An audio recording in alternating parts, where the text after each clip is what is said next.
बच्चे चुप हो जाओ, चुप हो जाओ युवराज। न जाने से आज क्या हो गया, आज तो शांत भी नहीं हो रही।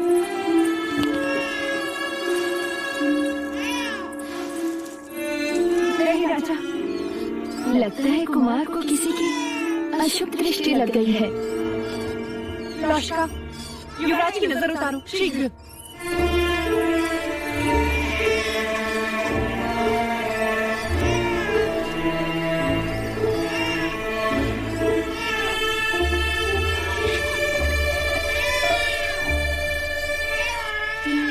पूर्ण रूप से अपनी माँ पर गए हैं कुमार।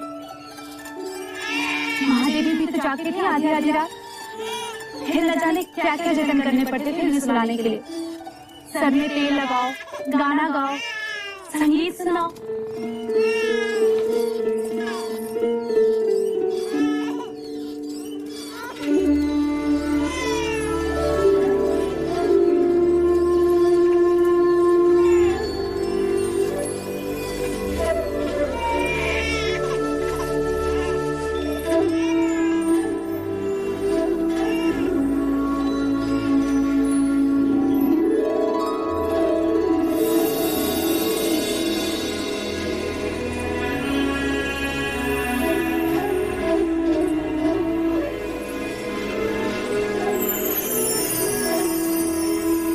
देखते तो प्रजापति, तेरी बांसुरी सुनकर कैसे शांत हो गया।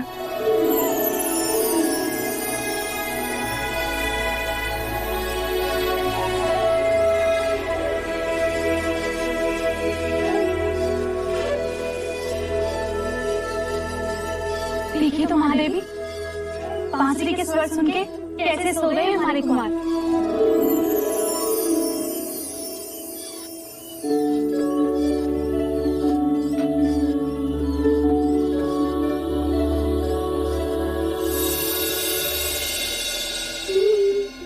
ये क्या कर रही हो मंगला? आर्य, तुम्हारी आंखों को क्या हुआ? क्या हुआ? कुछ भी तो नहीं। अगर कुछ हुआ नहीं तो फिर देख कर भी पूछ क्यों रहे हो? क्या कर रही हो मंगला? मैं ये पूछ रहा हूँ कि तुम्हें दिए क्यों जला रही हो? हाँ, अब ये सही प्रश्न। दिए कब जलाते हैं? जब कोई पर्व होता है। आज पर्व तो है। किंतु आज कौन सा पर्व है? अरे महामुनि असित ने हमारे देवता के लिए भविष्यवाणी जो की है। भविष्यवाणी? किंतु वो भविष्यवाणी तो सिद्धार्थ के लिए थी। हाँ, उसी के लिए की थी। शब्द सिद्धार्थ के लिए थे, पर मर्म देवता के लिए था। वो कैसे? आंखें बड़ी करो आर्य, आंखें बड़ी करो। अरे सिद्धार्थ बड़ा होकर सन्यासी बनेगा, राजगद्दी पर देवदत्त में बैठेगा।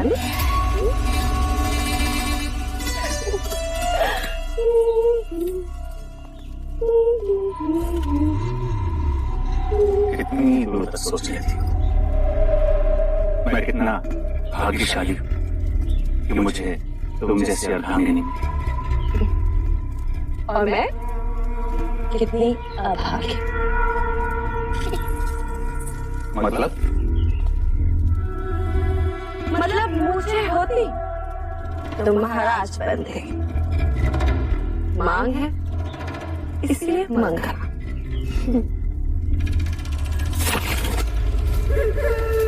और बहुत ही शीघ्र राजमाता देवदत्त कहा है। युवराज खेलिए मेरे साथ, मैं आपको हरा दूंगा। मुझे इस समय नहीं, इस समय मैं अकेले रहना चाहूँ। नहीं, मैंने बोला आप खेलिए मेरे साथ। इस समय नहीं। नहीं, आप मेरे साथ अभी खेलिए। इस समय नहीं।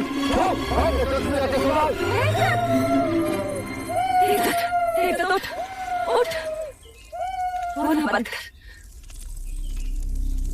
और याद रख, महाराज को अब तेरी कोई आवश्यकता नहीं। इनका अपना पुत्र चाहिए। क्या अनर्थ कह रही हो? सही तो कहा महाराज। दाहिना हाथ हमेशा मुंह की ओर ही जाता है। जब कुमार नहीं थे तब यही देवदत्त था, जिसने आपके अकेलेपन को अपने बचपन से भर दिया। क्षमा कीजिएगा महाराज, मेरे देवदत्त ने आपके एकांत को भंग कर दिया। चल देवदत्त।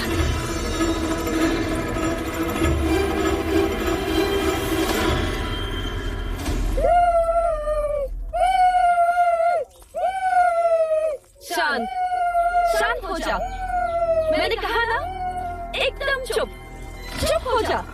धीरे धीरे मंगला दीदी, सिद्धार्थ अभी अभी सोया है। क्या हुआ? तुम क्यों रो रहे? आज महाराज पहली बार देवदत्त पर क्रोधित हुए हैं। महाराज क्यों? आपके कारण। हमारे कारण? आप महादेवी माया को वचन देकर भूल गई महादेवी प्रजापति। आपने कहा था कि आप दोनों का ध्यान रखेंगे, परंतु युवराज सिद्धार्थ के लालन पालन में इस तरह डूब गई हैं आप कि व्यथा में डूबे महाराज पर ध्यान ही नहीं रहा आपका। माँ तो बन गई, परंतु पत्नी का धर्म भूल गई।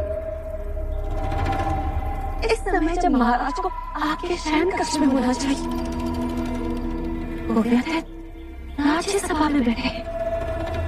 आप महादेवी हैं, किंतु आयु में मैं आपसे बड़ी हूँ। आपका ध्यान रखना मेरा कर्तव्य है, इसलिए बिना मांगे आपको सलाह दे रही हूँ। ऐसे कोमल अवसर में अपने पुरुष को अकेला नहीं छोड़ना चाहिए। आप समझ रही हैं ना?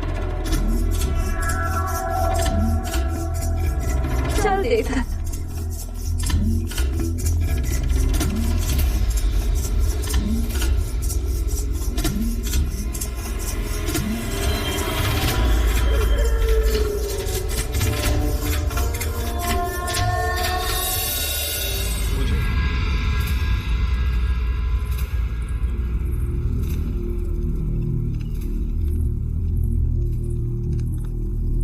महाराज कहाँ हैं? अभी अभी प्रशिक्षण क्षेत्र की ओर गए हैं महादेवी।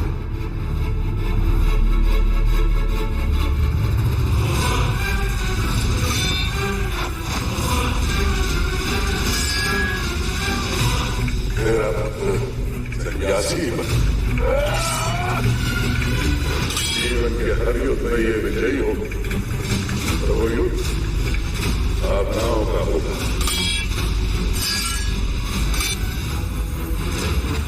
भले इसने तेरे क्षत्रिय कुल में जन्म लिया हो, तो गुरु सन्यासी का लेकर आया।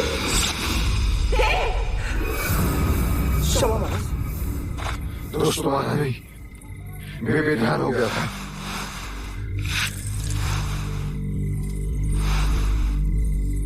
ये क्या है? ये कोई समय है प्रशिक्षण का? नींद नहीं आ रही थी, व्यथित था, अपने क्रोध पर काबू नहीं कर पा रहे थे, इसलिए। ऐसी कौन सी व्यथा है देव, जिसने आपको इतना चिंतित कर लिया? इस शाक्य कुल का पतन होते नहीं देख सकता थे। एक क्षत्रियो का अपना धर्म छोड़ते नहीं देख सकता। जिन हाथों में मैं तलवार देखना चाहता हूं, उन हाथों में एक कमंडलू कैसे दिखाऊं? जिस शरीर पर मैं रक्त रंजित घाव देखना चाहता हूं, वहां छत्र तिलक कैसे देखूं देवी? कैसे देखूं? आप किसकी बात कर रहे हैं देव? कुमार सिद्धार्थ की असत होने की वाणी अभी गूंज रही है मेरे कान में।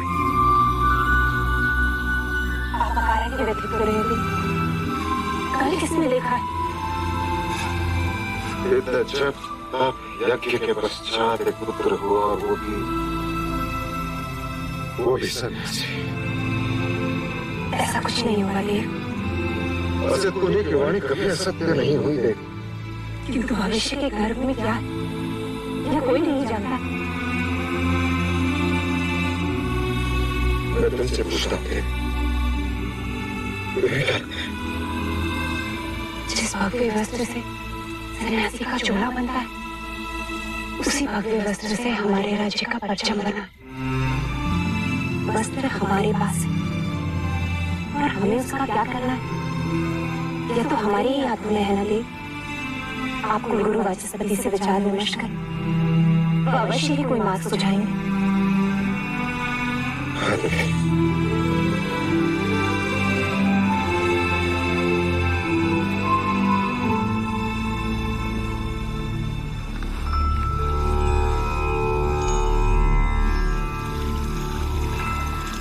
तो ब्रह्म रूपाया अध्यात्म विष्णु रूपेणे अगर्त शिव रूपाया वृक्ष राजाय ते नमः। आदिवी प्रजापति, आपका ये विचार अति सराहनीय है। यदि हर परिवार अपने आत्मा की स्मृति में एक वृक्ष लगाए, उनका जतन करे, तो पृथ्वी सदैव हरित रहेगी और उनकी स्मृति भी जीवित रहेगी। आज हमने ये वृक्ष लगाकर माँ देवी महामाया की स्मृति को सदैव के लिए धरती से जोड़ दिया।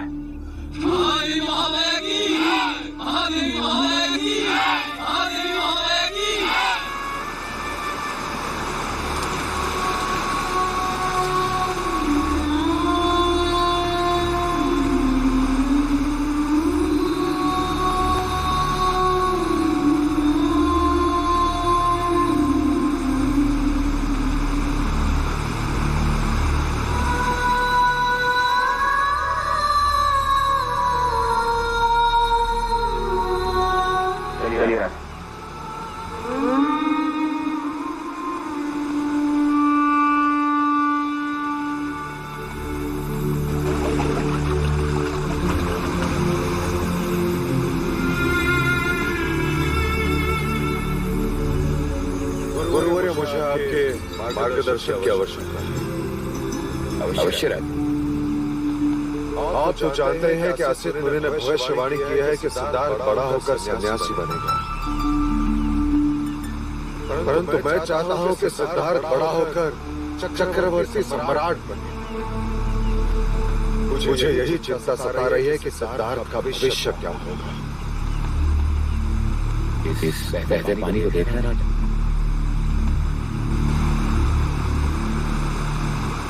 यदि आप इसके प्रभाव को मोड़ना चाहेंगे तो क्या करेंगे राजा? गुरुवर्य एक गहरी नहर बना रही होगी ताकि पानी उस नहर से बहे। रुद्र इसका प्रभाव सीधा, यदि ना मुड़ा तो पानी को रोकना होगा गुरु। उसके आगे बांध बांधना होगा ताकि पानी का प्रवाह मुड़ जाए। सिद्धार्थ का जीवन भी इस बहते पानी की प्रवाह की तरह है राजा। यदि आप उसे योद्धा बनाना चाहते हैं तो क्षत्रियता की गहरी नहर खोदनी ही पड़ेगी। बैरागी बनने से रोकना चाहते हैं तो माया और करुणा के आगे बांध बांधना ही होगा। असित मुनि की दृष्टि एक सन्यासी की, इसलिए उन्हें सिद्धार्थ की मान्यता केवल एक सन्यासी बनने में दिखती, परंतु आप क्षत्रिय हैं, इसलिए आपको सिद्धार्थ की महानता एक चक्रवर्ती सम्राट बनने में दिखती। क्षत्रिय धर्म से सींचोगे तो क्षत्रिय ही बनेगा। शारीरिक बल, शस्त्र संचालन, घुड़सवारी, हाथी प्रशिक्षण की ऐसी शिक्षा दीजिए कि वो योद्धा ही बने राजा। करुणा और माया से उसे सदैव दूर रखना राजा। वो मनुष्य को बैराग की ओर ले जाते हैं।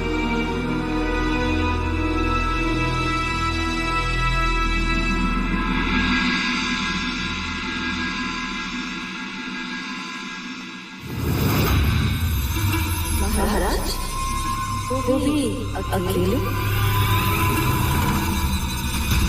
सही अवसर। मंगला तू इतने दिनों पश्चात आपसे अपना नाम सुनकर मन आनंदित हो गया महाराज। अच्छा हुआ। मैं भी तुमसे कुछ बात करना चाह रहा था।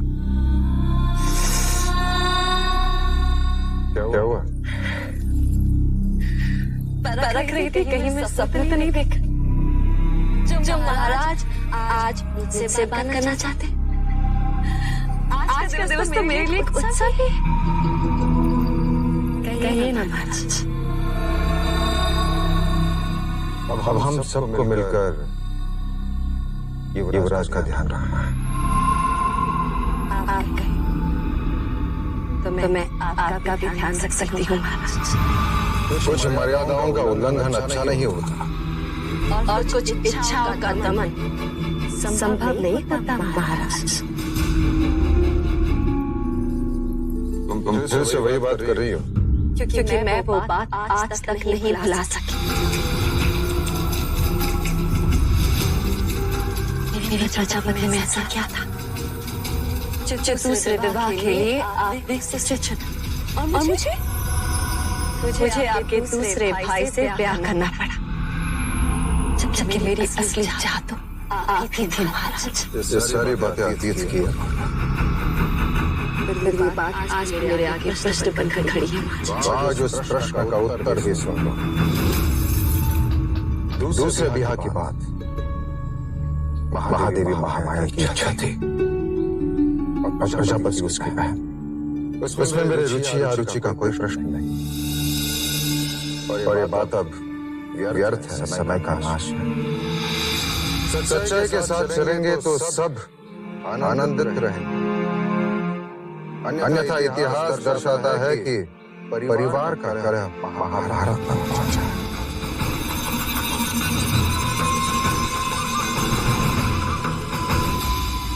महाराज शुद्धोधन, पहले मेरी सृष्टि केवल आभरण थी, आपके साम्राज्य पर है कभी वस्तु की महादेवी नहीं बन सकी, परंतु राजमाता अवश्य बनकर दिखाऊंगी। मैंने युवराज सिद्धार्थ के हाथ में कमंडल ना थमाया ना, तो मंगला को मंगला में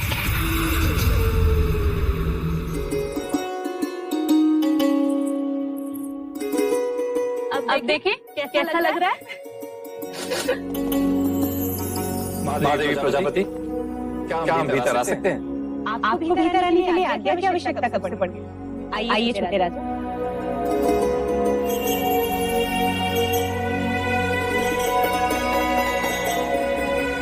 कैसे हो क्षत्रिय? ऐसे क्या देख रहे हो? हम तुम्हारे छोटे चाचा हैं। महादेवी, महाराज ने तुम्हारे के लिए वस्त्र भिजवाए। बस देव ने?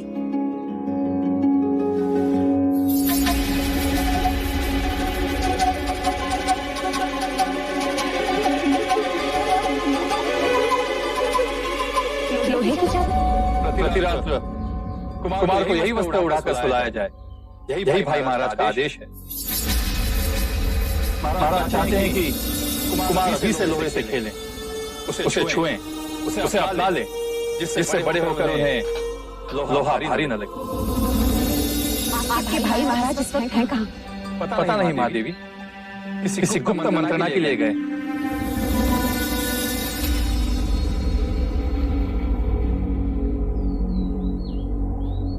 असित मुनि की भविष्यवाणी आप सबने सुनी। मैं नहीं चाहता कि सिद्धार्थ सन्यासी बने।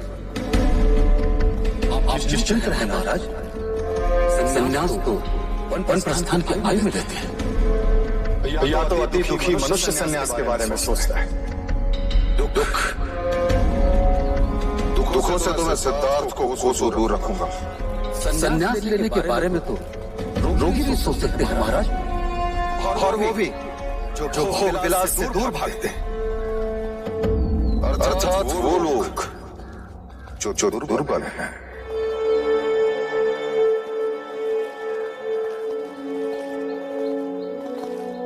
इसका तात्पर्य यह है कि हमें दुखी और दुर्बलता से,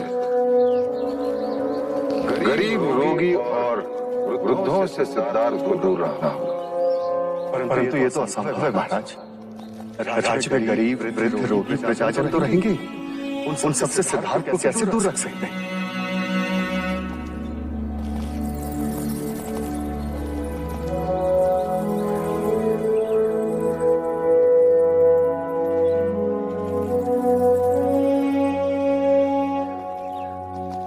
एक उपाय है महाराज।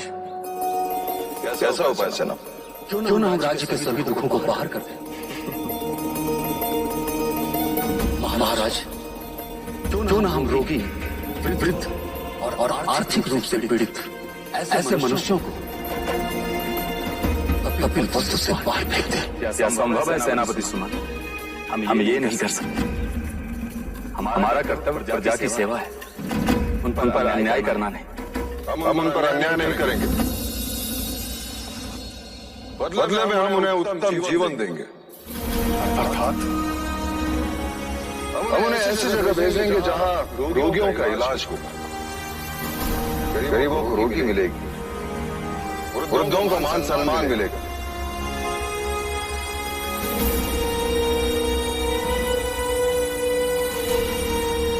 क्या आपको मेरा प्रस्ताव अच्छा नहीं लगा?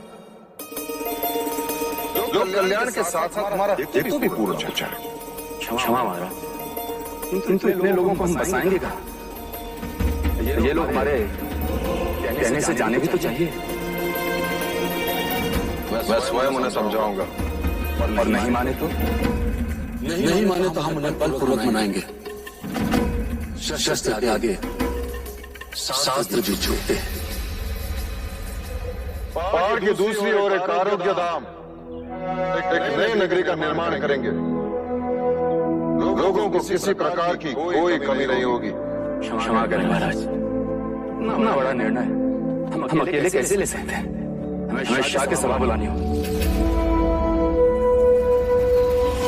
साम दाम दंड भेद, किसी भी प्रकार ये प्रस्ताव पारित होना ही चाहिए।